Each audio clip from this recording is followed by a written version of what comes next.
Hi, I'm Kathleen. I'm Kim. And we're the K and K twins. And we're here to talk about uncomfortable conversations with the K and K twins. So I think when we left you last time, we had done a little update on some actual uncomfortable conversations that I had had with my family in preparing them for these podcasts, for us to take these podcasts live. And so that was interesting. It went well. Yeah. So it was great insight. Yeah. And I was excited to hear what it was like to have some of these uncomfortable conversations that you and I have been talking about for a long time. Right. So to see them, actually happening in real life, because really none of this matters until we practice it in real life. Right. Exactly. So now we're kind of picking up where we left off, going back to the book, which is Untangling Relationships, A Christian Perspective on Codependency. It's by Pat Springle. Can you even see that? Okay. So there we have it. So we're going to go back to that. We're actually in Unit 2. This is day 4 of Unit 2. So we're just kind of taking you through this with us. And I feel like this time what we're going to talk about is one of the most profound realizations of being codependent was how we lack objectivity and how we don't see ourselves clearly. Yes. Because as codependents, we think we see ourselves very clearly. And I thought I had a lot of self-awareness. I thought I was very objective. Yes, introspective. Yes, very introspective. And, I can own my own stuff. I really felt like I was wrong about all of that, by the way. Yeah. All of it. So the next couple episodes, we're going to ask you to reflect on your life. But after you reflect, you're going to evaluate. This is really where the rubber meets the road in terms of practicing objectivity. So we're going to do some exercises today to help you gain insight and practice that objectivity, because we really don't see our family of origin objectively when we're codependent until we become aware of it, right? And I don't even think it's just codependents who don't see their family objectively. I think we all of us think our families are normal. And all of us have crazy families. That's normal. That's normal to you. And so I think to be able to see that there are different ways of being and there are different ways of functioning and everybody's still good and everybody's still okay is very important, because I feel like, especially in this, I feel like as Americans, we feel like our way is the best way, no matter who we are. We're very egocentric. Who we are, we think our way is the best way. We all live differently. So to be able to see that everybody's different and there's no absolute right or absolute wrong necessarily is really important. So this is going to maybe stir some memories. It may be more memories. It may be good memories, or it may be hurtful memories. This may be difficult for some folks, but it's an important exercise to really get us to the other side of our healing process. So will you start off by giving the book's example of objectivity? Do you have that somewhere? I do. Just give me a minute. Talk amongst yourselves first. I just feel like for me that was such a profound realization, and it took me quite a while. So if it takes you a while to grasp what it looks like to have objectivity or to lack objectivity, I feel like you're normal.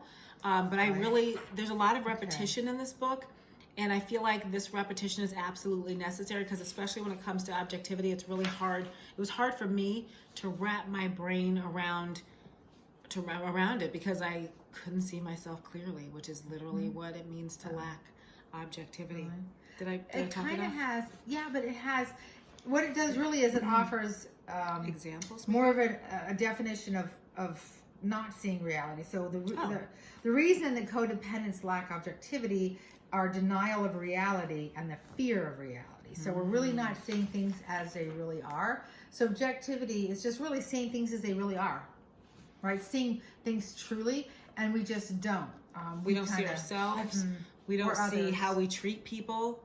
We don't see how we're treated. We do things like make excuses for the people who are like low-key abusing us because we just don't see or things even clearly. high-key abusing us. Whatever. I'm not sure if that's a word. Yeah, or it thing, is for but, us. But yeah, I think we make up words. all the time. You'll learn. It's fine. You'll get it. We'll write a book. Yeah, you'll get us. We'll give a glossary. The K&K dictionary. Yes, the K&K dictionary. So, so objectivity is really just taking off those codependent rose-colored glasses to see things as they really are. Yeah. Because we don't. We have blinders. We have blinders on. We see. We've talked about that in past units. So, so we may never have been objective about our family. You may have never seen your family in reality. Clearly, right? yeah. Clearly. So that now we need to be objective and reflect and evaluate. Okay, so that's kind of what we're going to work through. Right. But why do we need to do that? How does it help us to see things as they really are? Well, because it helps us understand those areas that we need to address and grow so that we can heal from it. And why they're we keeping are. us stunted. Yeah. And why we are, right? we do things the way we do, why we think the way we think, why we allow the things we allow, I think are all really important reasons why we need to know where all this comes from. And, you know, we've said from the beginning, this is not in any way, shape, or form about bashing our family of origin.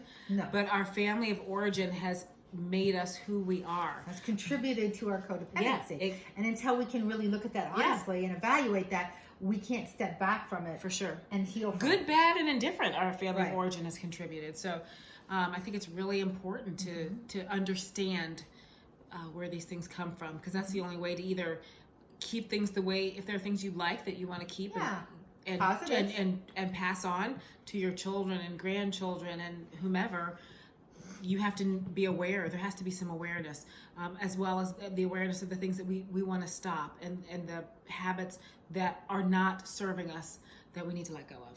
Exactly. So evaluating is an important recovery skill. Yeah. We determine what needs to be fixed or thrown away in our lives. Right? So things we need to stop or that we need to remove ourselves from. That's really If someone in your life is toxic or there's a family dynamic that's toxic, you need to step away. You need to evaluate that and be willing to step away, get clarity, get some healing before you re-engage with it after you're stronger and healthier emotionally. So so here's one of the cruxes, okay? And these are going to be difficult, you guys. These were really difficult. So the first step in this really is to evaluate your relationship with your father.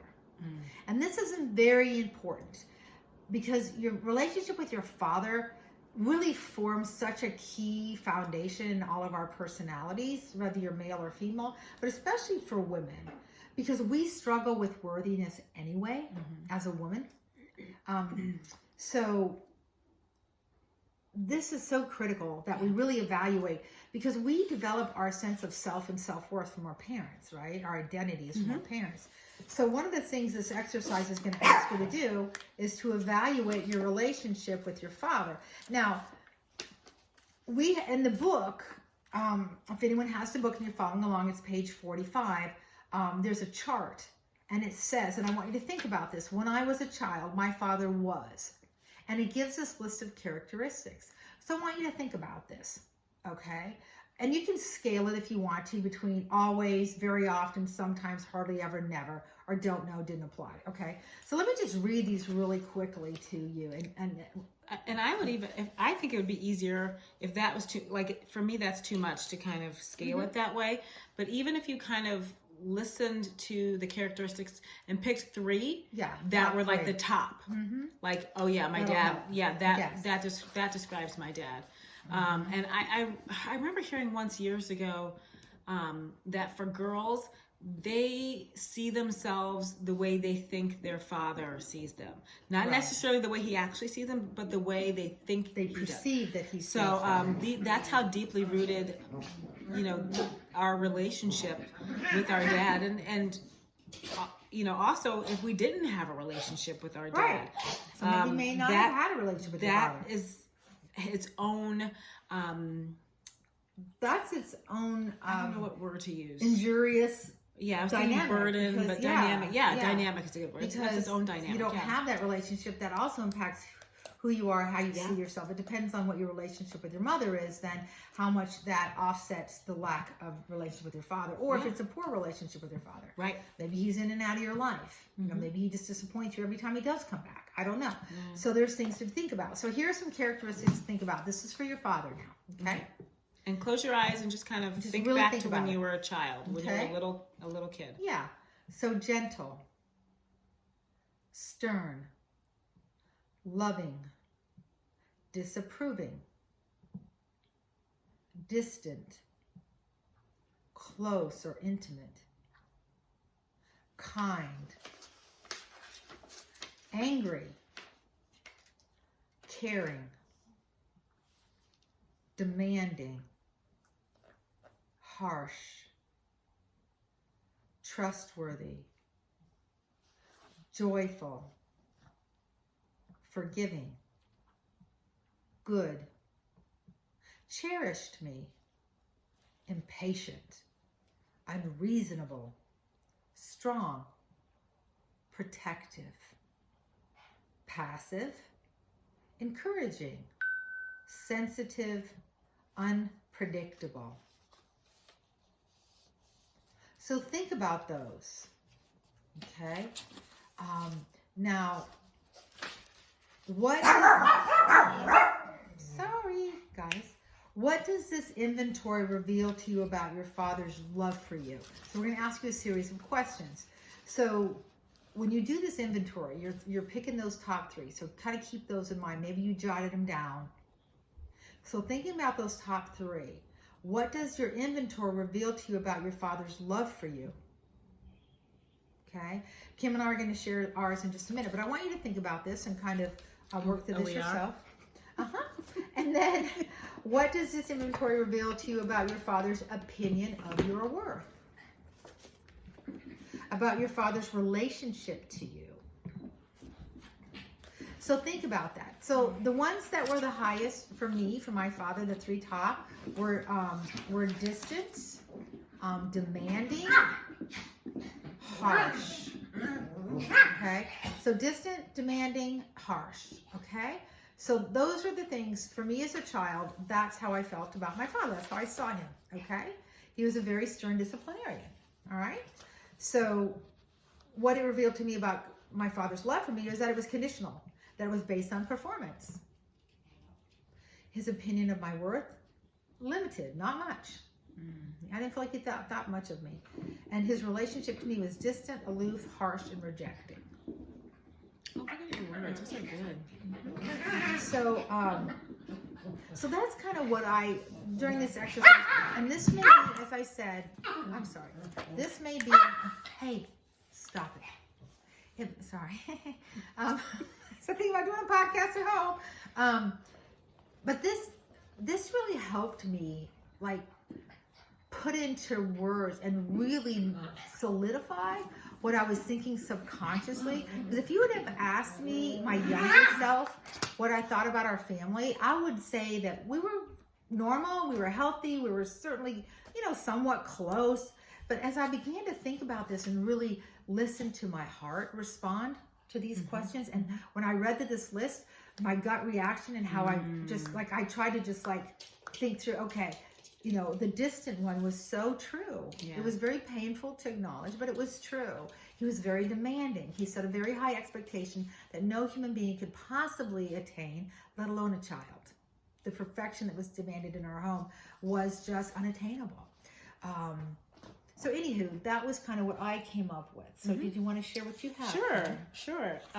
So my top, if I had to pick three, would be disapproving, demanding, protective. That's an interesting, isn't it? The protective, that's a little bit of a dichotomy there. So tell me about that. Everything always had to be safe. Doors always had to be locked. People, I always knew. And here's interesting. Here's what I wrote. I said he was protective, but I never felt safe. Okay. So there was certainly a sense of protection physically. This is it. I felt protected physically, but emotionally was something different. I got you. Does that make sense now? That makes perfect sense. So that was a big realization. And my dad's great. But he didn't know as a child how to connect with me. He didn't know how to make me feel loved, which is very interesting because as an adult, I can see things differently. But as a child, I felt like he didn't like me. Yeah. So I felt the same way with my dad. So when, it says, how was his love for you?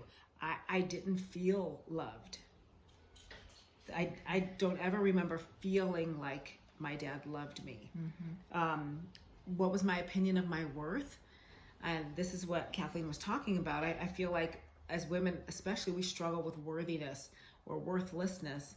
And a lot of times that comes from our dads, not intentionally, but boy, that strict, I never felt good enough. I never felt like anything I ever did was good enough. And so that left me with feelings of extreme worthlessness. And then it specifically asks in this book what his relationship was to me. And I said, we didn't have one. That's telling, isn't it? Isn't it? Like you gave words, like distant, aloof, harsh. I was like, yeah, we didn't really have a relationship. So that's sad, It's very sad. It's sad. So take a moment, if you're relating to some of that, to just acknowledge that loss, that hole, that emptiness, that maybe anger that you didn't get what you should have gotten from a parent. Or grief. Grief, that's what I'm looking for. Grief. Some grief that you didn't get what you should have gotten in that relationship. And, I feel very blessed because I still have my dad. And the relationship that I have with him now is much better than, as an adult. I can say, Dad, come on. And he's softened up, Yeah, my dad has too. We have a very different relationship He's softened up so much. And, he has grandchildren now, so that changes everything. I don't even recognize him. My kids have no idea the strict, overprotective father. That's what he used to call himself. Person that I knew. But there's definitely, I had to go through, especially in my late 20s. And I feel like a lot of this is as we age and mature, we go through these different phases. And so very, very much I felt like in my late 20s, I really struggled with separating how my father saw me how I perceived my father saw me with who I really am. Yeah. For sure. But even then, I still carried around all of these codependent,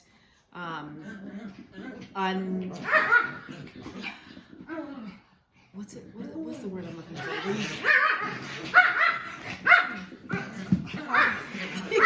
What to do? We should turn the camera on the dog. My dogs are playing and they're being really loud. So, wow. Max, settle down. No. Like we could pause it, stop it and start all over. We don't know how to do that. So we apologize for being us. It's just us. But you made a good point there because my relationship with my dad is very different now. Of course, now keep in mind, again, not an indictment of our parents. They were who they were then. We're who we are now, and they're who they are now, right? So I can understand my dad better for sure. From seeing his own brokenness through my brokenness. You know what I mean? So he had his own wounds from his own parents that he was trying to process through, his own insecurities, his own... Or he was in denial of. Or denial of, whatever the case may be. But he had his own issues. And of course he passed those on to our children. So I hope that as my daughter as she ages and progresses, that she has grace for me, like I'm trying to have grace for my parents and the wounds that they caused me. So, and I'm sure I caused my daughter those same wounds or some kind of wounding. So I hope that, at some point she comes to understand and lets go of any anger, pain, and that kind of thing. So, but let's continue with this because I think it gets even deeper into this where it talks about Okay, so now you've identified these characteristics of your father, right? So you've got your top 3. Yep. If you are an objective observer of the relationship, so you out there at home, think about this as well. What is one strength and one weakness of the man in the relationship, meaning your father or a father figure to you, okay? And I said almost kind of the same thing you said. I said he was protective, but unloving and emotionally distant. Oh, wow. That is okay. So you put it really succinctly in that emotionally unsafe. Yeah. So I never felt emotionally safe with my dad, although he did go to great pains to make sure we were physically safe. Yep. Yes. So we're very similar, which is why we're twins. We're twins. This is why. It's very similar. But then it asks you, if you're an objective observer of this relationship, how do his strengths and weaknesses impact this child, meaning me, meaning you? And I said it created insecurity and a lack of self-esteem and confidence. So interesting. It was just accurate. And I love that you had the insight and the presence of mind. I couldn't even answer the question.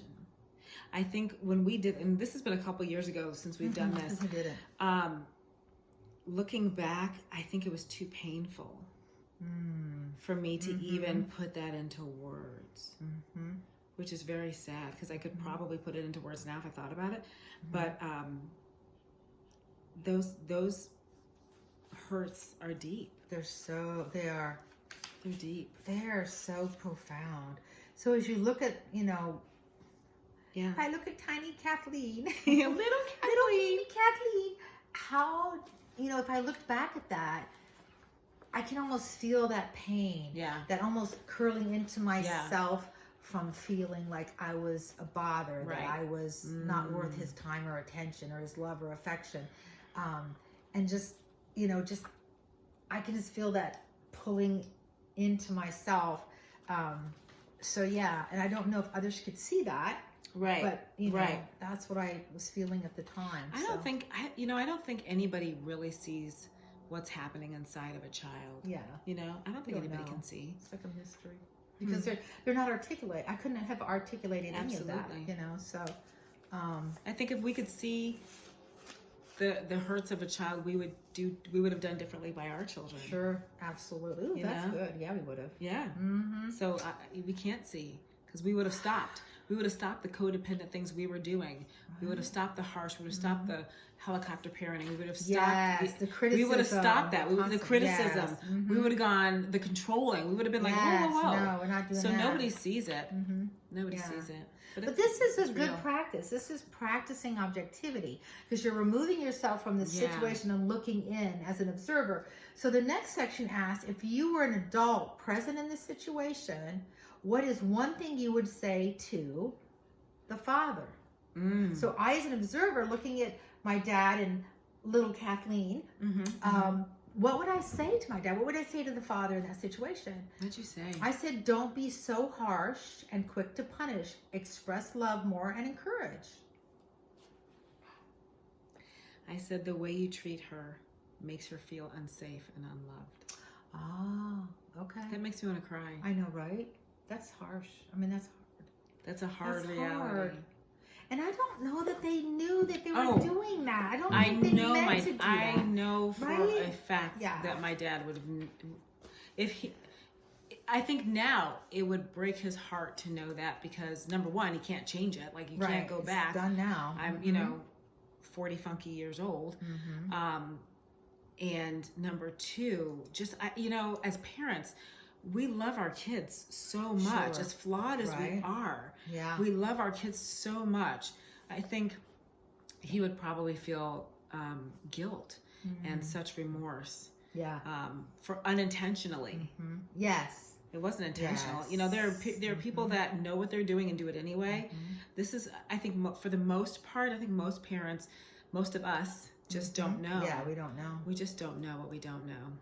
And I think later, and we're going to talk about our mothers later, that we're going to do the same exercise with our moms, but I think later in life, as my mom began to realize some of this and she and I had conversations, I think she kind of helped my dad to see some of this. And I know my dad had some regrets. I know at one point he did make the comment that he wished he hadn't have been so hard on us as kids. That he recognized that he was just too hard on us. He was a Marine, and so he treated us like little recruits, basically. I mean, he was very harsh and barking orders, and very much the disciplinarian. And I know he regretted that later. So, and we do. I regret things with my daughter. So, the whole point of this journey on this giant orb is to try and just reach new levels of insight and understanding, and continue to grow and learn and heal. So we just want to be our better selves every day. Yeah. So if you're an adult present in the situation, what is one thing you would say to the child?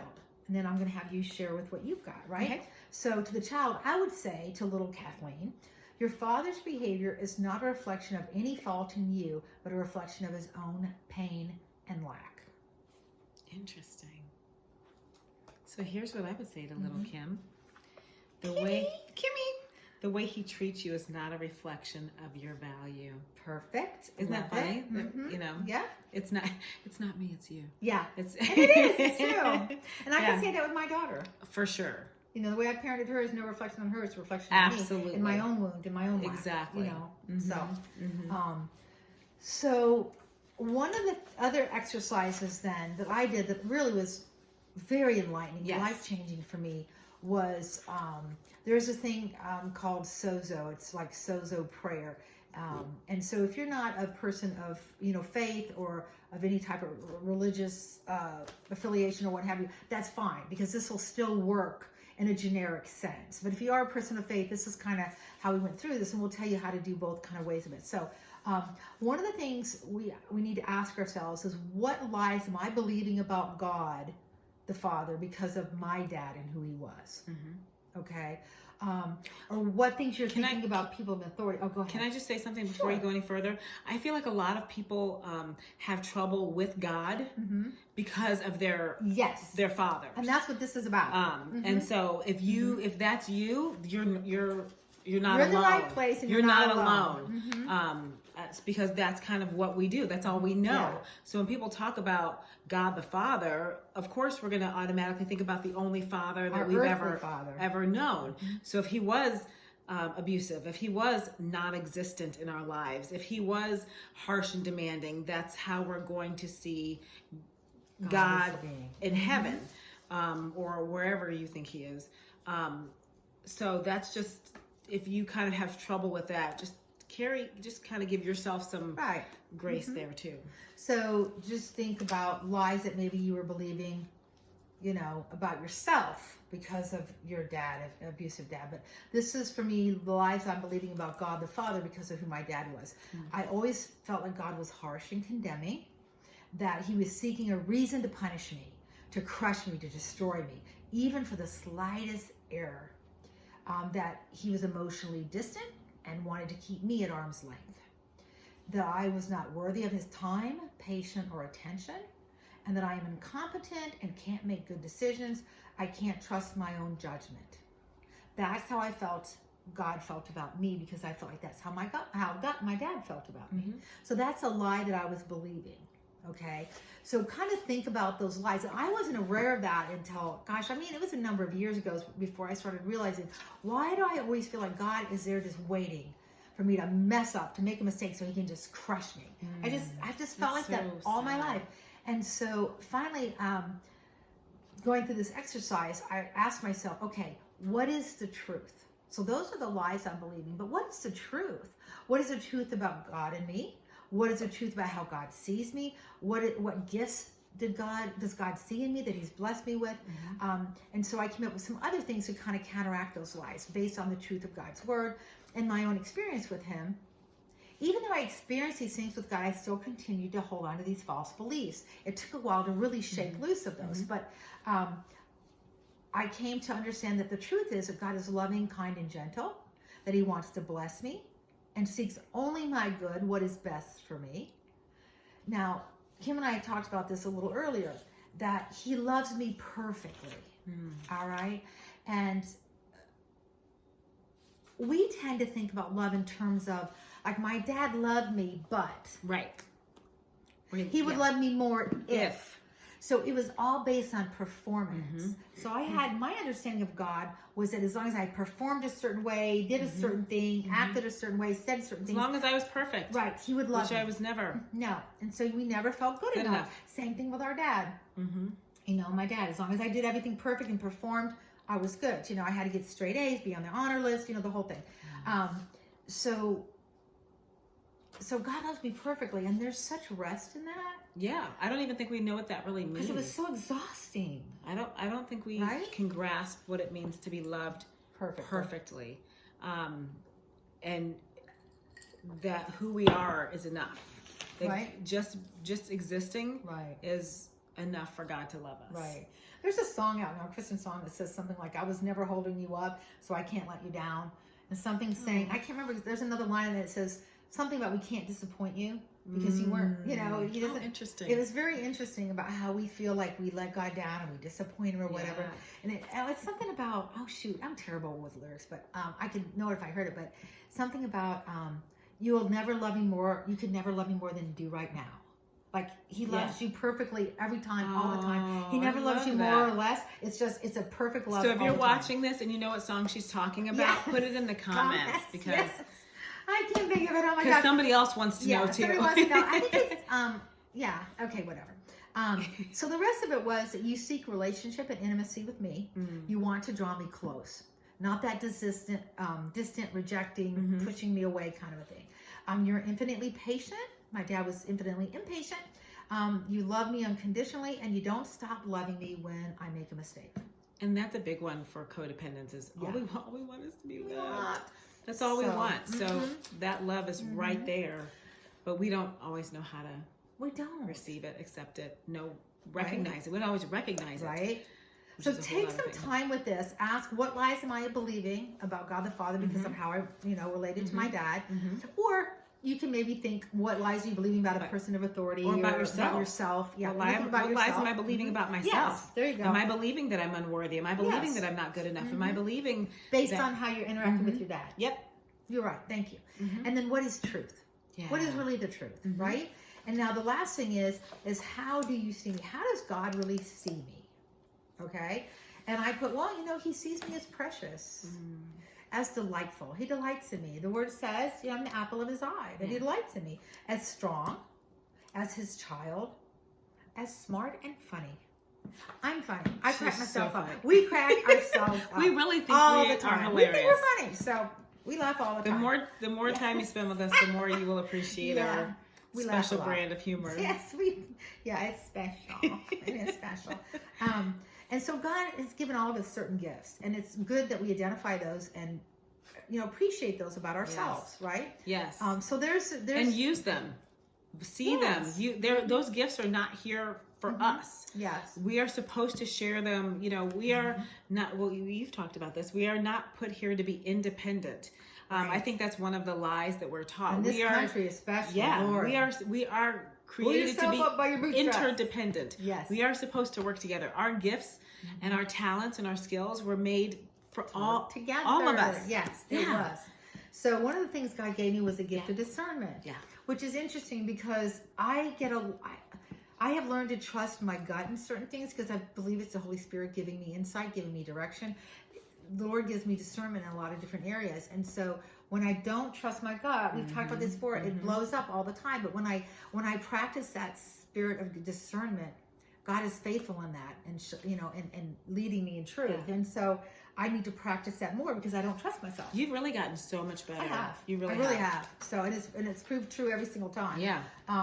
So then we're going to go on next week. I think we're going to talk about relating with, we're going to do the same exercise with our moms. So the moms are going to be interesting, but this can be really emotionally draining. Yeah.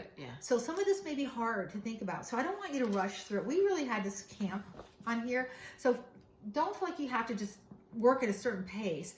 If you need to camp somewhere, just camp on it and just think about it. So I'm going to read through again those characteristics. Okay, so if you want to jot these down, I'm going to read through them again. And if it's hard, don't run away from it. Right. Really just press in, feel your feelings. If you need to pull out, you remember we talked in one of our first or second our episodes about our feelings wheel. Oh, here, I'll pull it up. I think it's from the Junta Institute. Yeah. JUNTO Institute. And just being able to kind of process. Do you remember feelings wheel? Oh, yeah, I literally have it in my phone all the time so I can feel my feelings. And we pull it out. We just pulled it out tonight. We did at dinner. Mm-hmm. And here's the thing, because it goes through all of these feelings. So it's really important to be able to identify those feelings. So if you're having trouble with, I don't even know what's wrong with me, I don't even know what I'm feeling. What do I feel? Pull out it your, out. It's got them all. Pull out your feelings wheel and identify them, because being able to name it and identify it really helps. But one of the things we did at dinner, which is not something I do, but I think about it a lot when I'm struggling with my feelings. Yeah, but when it's negative, we tend to do it more. But I did it because I feel so great. I'm in such a great place in life. So I pulled out all of my happy feelings. Content. And we went through, I'm like, name them all. All my excitement and elation. It was good. Yeah. It was delightful. It was wonderful. So let me read these characteristics again, and do this with your dad, okay? So you're going to list these. Do it with your dad, but no, do it for your dad. Okay. And you're going to list your top 3, and you can do more. Maybe you do top 5, because maybe there's more that are impactful to you. So here we're going to do this again really quick, okay? Well, not quick. Gentle, stern, loving, disapproving, distant, close or intimate, kind, angry, caring, demanding, harsh, trustworthy, joyful, forgiving, good, cherished me, impatient, unreasonable, strong, protective, passive, encouraging, sensitive, unpredictable. So just kind of sit with those. We're going to read these again next week when we do the relationship with our mom. But I want you to really think about those as you were a child, and then think, what does this inventory reveal to you about your father's love for you, relationship to you, opinion of your worth? Okay, what does it reveal to you about your father's opinion of your worth, or your father's relationship to you? Okay, so answer those questions. And then if you're an objective observer of this relationship, so take yourself out, you're up here, you're looking down, you're observing this. What is one strength and one weakness of the man in the relationship, the father figure, okay?